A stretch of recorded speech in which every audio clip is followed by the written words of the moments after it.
A big through line in my career is ceasefire. So I'm a ceasefires expert by, from my early research and experience, and then just kind of trickled through my career. I've written a book on ceasefires, and so What's the name ceasefire, of the book?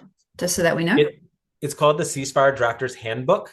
And it's published by the Public International Law and Policy Group, PLPG, where I worked, and the U.S. Institute of Peace, which no longer exists. So we can get into that about the crackdown on conflict work here in the United States. But anyway, yeah. So I was advising them as well on ceasefire issues and how they would negotiate both short-term and long-term permanent ceasefires. I have to ask this question. It's just so timely. There's a ceasefire deal on the table at the Yeah. moment between Israel and Palestinians. Do you think it will be accepted by Hamas?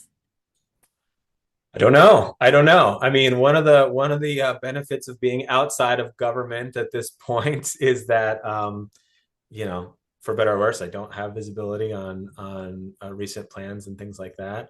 But really, it's going to depend on the good faith and not good faith, but the interests of both sides in understanding, like, what do they get out of joining it? What do they get out of not? And that's been kind of the dance this whole time about, like, Sure. are we meeting the interests of the Israeli government? Are we meeting the interest of Hamas? And then, like, a step back from that is, are we meeting the interests of the Israeli people? And are we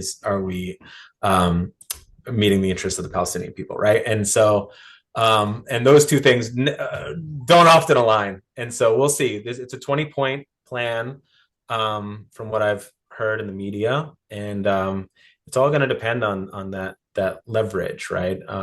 That I think other countries can apply on the situation. Systems thinking again.